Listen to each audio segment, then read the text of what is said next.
అహల్యని భానుమతి ఇంటి నుండి అర్ధరాత్రి పూట బయటికి గెంటేసేసరికి అహల్య ఏడుస్తూ బయటికి వచ్చి, గౌతమ్ గారు, మీకు ఒక విషయం చెప్పాలండి, ఈ నిజం మీకు తెలియాలండి అని అంటూ ఏడుస్తూ ఎలాగైనా గౌతమ్ని కలవాలి అని నిశ్చయించుకుంటుంది అహల్య.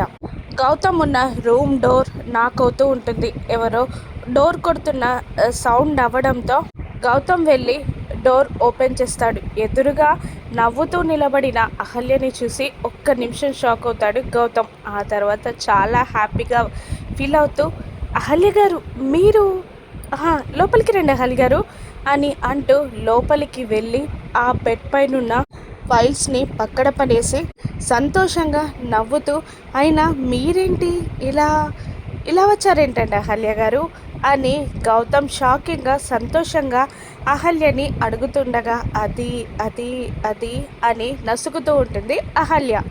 అహల్య ఇల్లు వదిలిపెట్టి వెళ్ళిపోతున్నానని భానుమతి తనకు చేసిన అన్యాయం గురించి గౌతమ్కి వివరించి చెప్తుందా? ఇప్పుడు గౌతమ్ తీసుకునే నిర్ణయం ఏంటి? గౌతమ్ అహల్యలు దూరం అవుతారా, ఒక్కటవుతారా? రాను ఎపిసోడ్స్లో చూద్దాం. Thank you for watching.